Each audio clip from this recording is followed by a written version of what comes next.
নমস্কার, বন্দনা ব্লগে স্বাগত। আজকের ভিডিওতে খুব সুন্দর Madhubala blouse design cutting share করতে চলেছি। প্রথম থেকে শেষ পর্যন্ত আমার সাথে দেখতে থাকো।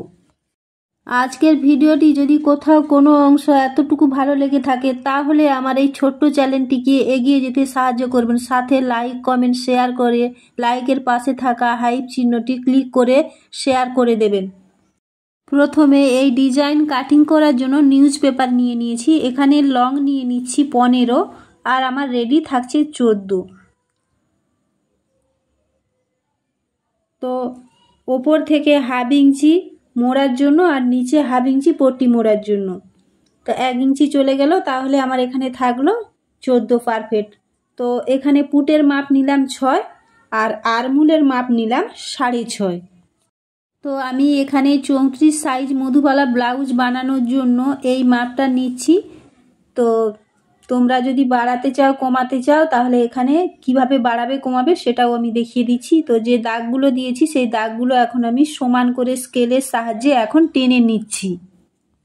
তো এই মধুবালা ব্লাউজটি আমি সামনের পার্ট এখন কাটছি, পেছন পার্ট কিভাবে কাটতে হবে সেটাও আমি এই একটা নিউজ পেপারের মাধ্যমে দেখিয়ে দেবো দুটো। তো এখন আমি এখানে চেস্টের মাপ নিচ্ছি, চেস্ট বলুন বা বডি বলুন, বডির মাপ নিয়েছি 10। তো এই দাগটা আমি সমান করে টেনে নিলাম। তাহলে মধুবালা ব্লাউজের পেছন পার্ট কিভাবে কাটবেন সেটার সম্পর্কে একটুখানি জাস্ট বলে দিচ্ছি। তো আমরা যেমন প্রিন্সেস কাট বা টপ কাটিং ব্লাউজ কাটিং করলে হুক পট্টির জন্য 1 ইঞ্চি এক্সট্রা রাখি, সেইভাবে এখানে 1 ইঞ্চি বাড়িয়ে নিলে পেছন পার্ট কাটিং রেডি হয়ে যাবে। তো আমি যেহেতু সামনের পার্ট এখানে কাটিং করে দেখাচ্ছি, তো পেছন পার্ট এখানে জাস্ট 1 ইঞ্চি বাড়িয়ে এই দাগটা দিয়ে তোমাদের বোঝানোর জন্য দেখালাম। তো আমি যে মাপে কিন্তু এখানে পারফেক্ট প্রথমে মাপ দিয়েছি সেই মাপেই এখানে কাটিং করে নেব।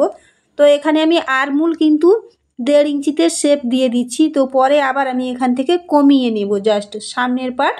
যেভাবে প্রিন্সেস কাট টপ কাটে যেভাবে আরমুলের কাটিং করে শেপ দিতে হয়, ঠিক সেইভাবে এখানেও শেপ দিতে হবে। তো এখন জাস্ট আমি দিলাম। ওকে বন্ধু, তো দাগ দেওয়া কমপ্লিট করে নিয়েছি। এবার পারফেক্ট একেবারে দাগে দাগে আমি কাটিং করে নেব।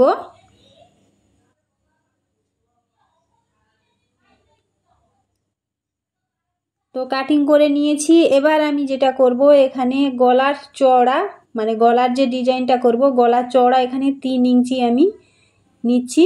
তোমরা এখানে বাড়িয়ে নিতে পারো অথবা কমিয়ে নিতে পারো, যে যার যেমন পছন্দ সেই অনুপাতে গলার চওড়া রাখবে। তো এবার আমি 7 ইঞ্চিতে এখানে দাগ দিয়ে দিলাম।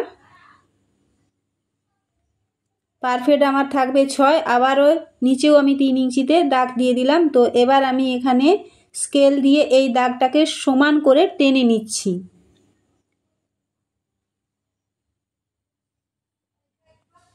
তো এবার আমি যেটা করব, বন্ধ পাশ যেটা একেবারে সেই বন্ধ পাশ থেকে আমি 3 ইঞ্চিতে দাগ দিয়ে দিচ্ছি। তো এবার আমি একেবারে সেই 3 থেকে এই 3 পর্যন্ত সোজা করে এখানে ফেঁতা ফেলে দিলাম। তো দিয়ে দেওয়ার পর একেবারে আমি দেখো এখানে 9.5 ইঞ্চিতে আবারও একটা এখানে মার্ক দাগ দিয়ে দিলাম।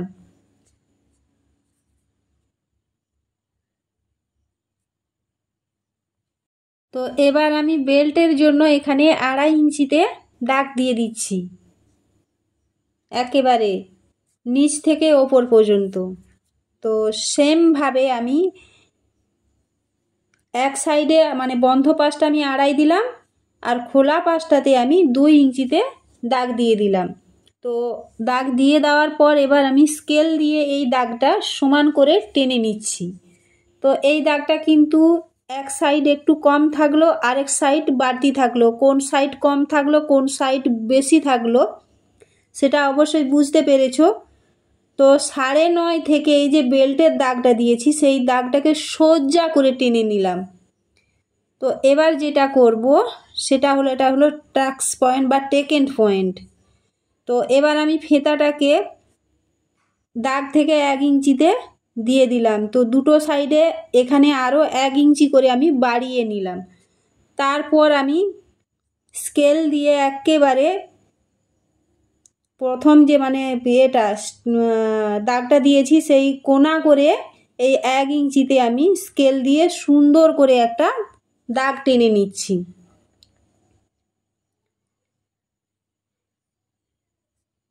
দাগ টেনে নিয়েছি। এবার আমি দেখো ওপরের দিকে এইটা মানে দাগ থেকে মানে বেল্টের যে পয়েন্ট এখান থেকে সুন্দর একটা শেপ দিয়ে দিলাম কোনা করে তুলে ওপরের দিকে। শেপটা কিভাবে দিলাম বুঝতেই পারছো। তো এবার আমি আরমুলে 1 ইঞ্চি আরও এখান থেকে কমিয়ে দিলাম শেপ দিয়ে সুন্দর করে। তো দাগটা সুন্দর করে দিয়ে দেওয়ার পর এখানে আমি এই যে বাড়তি যে কাপড়টা মানে নিউজ পেপার সেটা আমি কাটিং করে এখানে সরিয়ে দিলাম। তো একেবারে কোনা থেকে আমি এখানে 3 ইঞ্চিতে আবারও দাগ দিয়ে দিচ্ছি কোনা থেকে।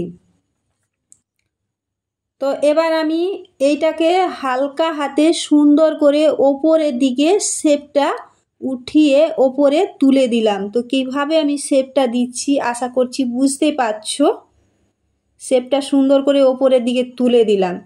তো এবার আমি ওই টাক্স মানে কোন মানে 9.5 যে দাগটা দিয়েছিলাম টাক্স পয়েন্ট বলো বা এ বলো, ওখান থেকে আমি সোজা করে এখানে 3 ইঞ্চিতে দাগ দিয়ে দিলাম। তো 3 ইঞ্চিতে দাগ দিয়ে দেওয়ার পর একেবারে হালকা করে যে রাউন্ড শেপটা আমি তুলে নিয়েছি মানে করেছিলাম আরমুলের দিক থেকে তুলেছিলাম, সেইখান থেকে হালকা করে ঘুরিয়ে ঘুরিয়ে শেপটা খুব সুন্দর করে আমি ওপরের দিকে থেকে নিচের দিকে নামিয়ে একেবারে দেখো রাউন্ড শেপটা সুন্দর করে দিয়ে দিলাম।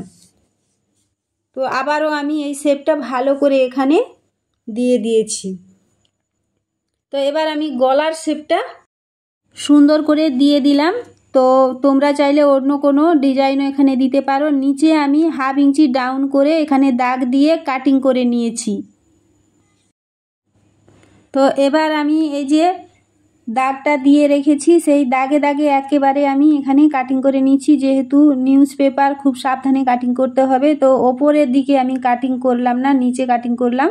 তো টেকেন দেওয়ার জন্য যে দাগগুলো দিয়েছিলাম সেই দাগগুলো ছোট ছোট করে এখানে কাটস লাগিয়ে নিলাম।